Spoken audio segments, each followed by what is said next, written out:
2026ರ IPLನ ಅಸಲಿ ಆಟ ಈಗ ಸ್ಟಾರ್ಟ್ ಆಗಿದೆ. ಫಸ್ಟ್ ಹಾಫ್ನಲ್ಲಿ ಕೆಲ ತಂಡಗಳು ಡಾಮಿನೇಷನ್ ಮಾಡಿದ್ರೆ ಸೆಕೆಂಡ್ ಹಾಫ್ನಲ್ಲೂ ಕೂಡ ಥ್ರಿಲ್ಲಿಂಗ್ ಮ್ಯಾಚಸ್ ಆಗ್ತಿವೆ. ಹಾಗೆ ಇನ್ಮುಂದಿನ ಒಂದೊಂದು ಪಂದ್ಯಗಳು ಕೂಡ ಪ್ಲೇ ಆಫ್ ರೇಸ್ನ ನಿರ್ಧಾರ ಮಾಡ್ತಾ ಹೋಗುತ್ತೆ. ಆ್ಯಂಡ್ ಈ ಸೀಸನ್ನಲ್ಲಿ ಪಂಜಾಬ್ ಅಂತೂ ಡಾಮಿನೇಟಿಂಗ್ ಪರ್ಫಾರ್ಮೆನ್ಸ್ ನೀಡ್ತಿದೆ. ಕಳೆದ ವರ್ಷದ ಫೈನಲಿಸ್ಟ್ಗಳು ಈ ಸಲ ಕೂಡ ಡೇಂಜರಸ್ ಆಗಿದ್ದಾರೆ. ಒಂದು ಕಡೆ ಬೆಂಗಳೂರು ತಂಡ ಕೂಡ ಸೋಲು ಗೆಲುವು ಇದ್ರೂ ಕೂಡ ಬೌನ್ಸ್ ಬ್ಯಾಕ್ ಮಾಡಿ ಮುನ್ನುಗ್ತಾ ಇದ್ದಾರೆ. ಸೊ ಈ ಸಲ ಪಂಜಾಬ್ ಅಂತೂ ಪ್ಲೇ ಆಫ್ಗೆ ಇರೋದು ಪಕ್ಕಾ ಆಗಿದೆ. ಅದರಲ್ಲೂ ಟಾಪ್ 2ನಲ್ಲೇ ಫಿನಿಶ್ ಮಾಡೋದು ಆಲ್ಮೋಸ್ಟ್ ಕನ್ಫರ್ಮ್. ಹಾಗೆ ಬೆಂಗಳೂರು ಟೀಮ್ ಕೂಡ ಈ ಸಲ ಟ್ರೋಫಿ ಗೆಲ್ಲುವಂತ ಫೇವ್ರೆಟ್ ಟೀಮ್. ಯಾಕಂದ್ರೆ ಬೆಂಗಳೂರು ತಂಡಕ್ಕೆ ಬಿಗ್ ಅಡ್ವಾಂಟೇಜಸ್ ಕೂಡ ಇದೆ. ಸೊ ಏನೆಲ್ಲ ಅನ್ನೋದನ್ನ ಈ ವಿಡಿಯೋದಲ್ಲಿ ಹೇಳ್ತೇನೆ. ನಾನು ಶಾಂತ. ನೀವು ಸುದ್ದಿಯಾನದ ಸಬ್ಸ್ಕ್ರೈಬರ್ ಆಗೋದಕ್ಕೆ ಮರಿಬೇಡಿ.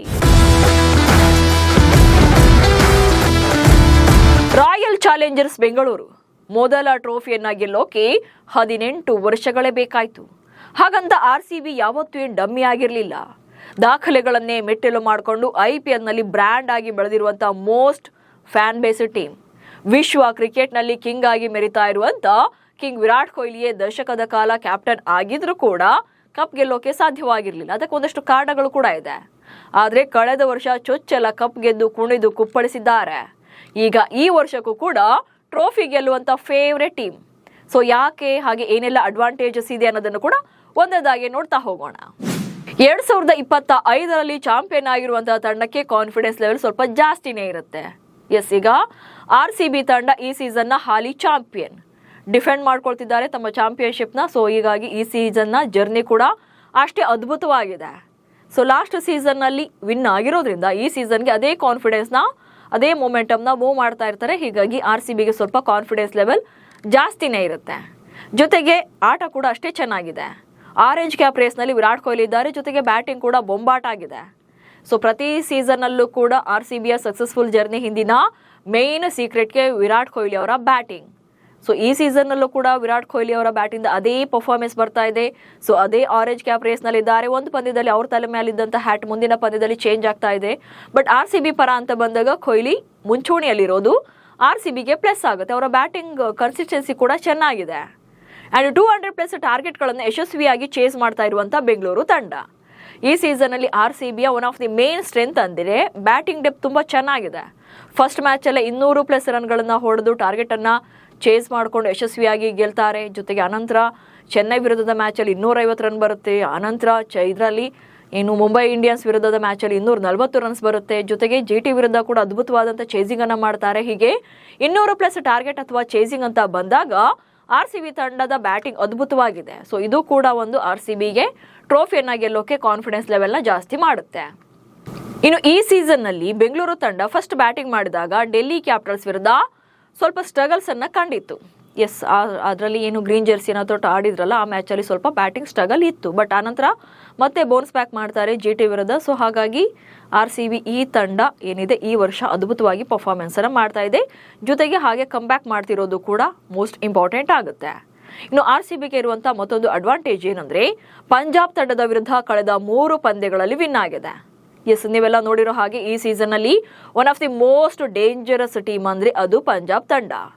ಫಸ್ಟ್ ಲೀಗ್ನ ಏನಿದೆ ಈ ಲೀಗ್ನ ಫಸ್ಟ್ ಹಾಫ್ನಲ್ಲಿ ಒಂದೇ ಒಂದು ಸೋಲನ್ನು ಕಾಣದೆ ಮುನ್ನುಗ್ತಿದ್ದಂಥ ಪಂಜಾಬ್ ತಂಡದ ವಿರುದ್ಧ ಕಳೆದ 3 ಪಂದ್ಯಗಳಲ್ಲಿ RCB ವಿನ್ ಆಗಿದೆ. ಅಂದರೆ ಕಳೆದ ವರ್ಷ.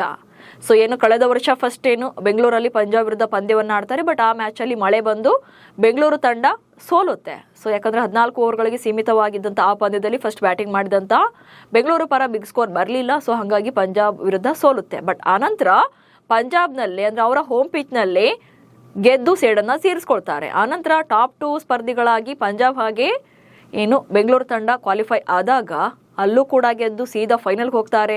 ನೆಕ್ಸ್ಟ್ ವಾಪಸ್ ಪಂಜಾಬ್ ತಂಡ ಕೂಡ ಗೆದ್ದು ಫೈನಲ್ಗೆ ಬರ್ತಾರೆ. ಅಲ್ಲಿಯೂ ಕೂಡ ಪಂಜಾಬ್ ತಂಡವನ್ನು ಸೋಲಿಸಿ ಅಲ್ಲಿ ವಿನ್ ಆಗಿದ್ರು, ಟ್ರೋಫಿಯನ್ನು ಗೆದ್ದಿದ್ರು. ಹೀಗಾಗಿ ಈ ಸೀಸನ್ನ ಮೋಸ್ಟ್ ಡೇಂಜರಸ್ ಆಗಿರುವಂಥ ಪಂಜಾಬ್ ವಿರುದ್ಧನೇ ಕಳೆದ 3 ಪಂದ್ಯಗಳಲ್ಲಿ ಗೆದ್ದಿರುವಂಥ ರೆಕಾರ್ಡ್ಸ್ ಇರೋದ್ರಿಂದ ಸೊ ಈ ಸೀಸನ್ ಕೂಡ ಪಂಜಾಬ್ ವಿರುದ್ಧ ಗೆಲ್ಲುವಂಥ ಎಲ್ಲ ಕ್ಯಾಪಬಲ್ ಹಾಗೆ ಸಾಮರ್ಥ್ಯ ಇರುವಂಥ ಆಟಗಾರರು ಅಥವಾ ತಂಡ ಅಂತ ಇದ್ರೆ ಅದು RCB ಕೂಡ ಆಗಿದೆ.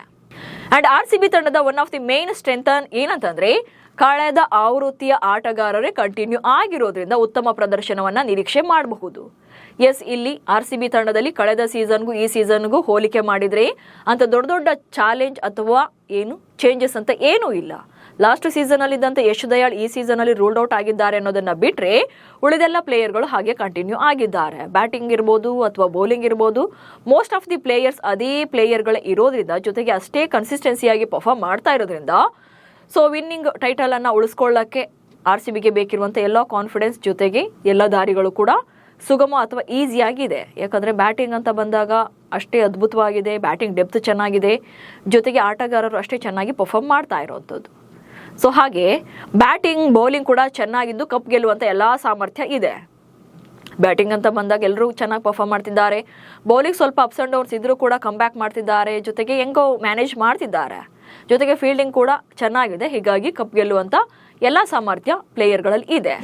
ಸೊ ಇದನ್ನೆಲ್ಲ ನೋಡಿದಾಗ ಬೆಂಗಳೂರು ತಂಡಕ್ಕೆ 2ನೇ ಕಪ್ ಗೆಲ್ಲೋಕೆ ಬೇಕಿರುವಂಥ ಎಲ್ಲ ಅವಕಾಶಗಳು ಇದೆ. ಬ್ಯಾಟಿಂಗ್ ಡೆಪ್ತ್ ಚೆನ್ನಾಗಿದೆ, ಬೌಲಿಂಗ್ ಲೈನಪ್ ಎಲ್ಲವೂ ಕೂಡ ಸೂಪರ್ ಸ್ಟ್ರಾಂಗ್ ಆಗಿದೆ. ಸೊ ಹೀಗಾಗಿ ಬ್ಯಾಕ್ ಟು ಬ್ಯಾಕ್ ಕಪ್ ಅನ್ನ ಗೆಲ್ಲುವಂಥ ಎಲ್ಲ ಚಾನ್ಸಸ್ ಇದೆ.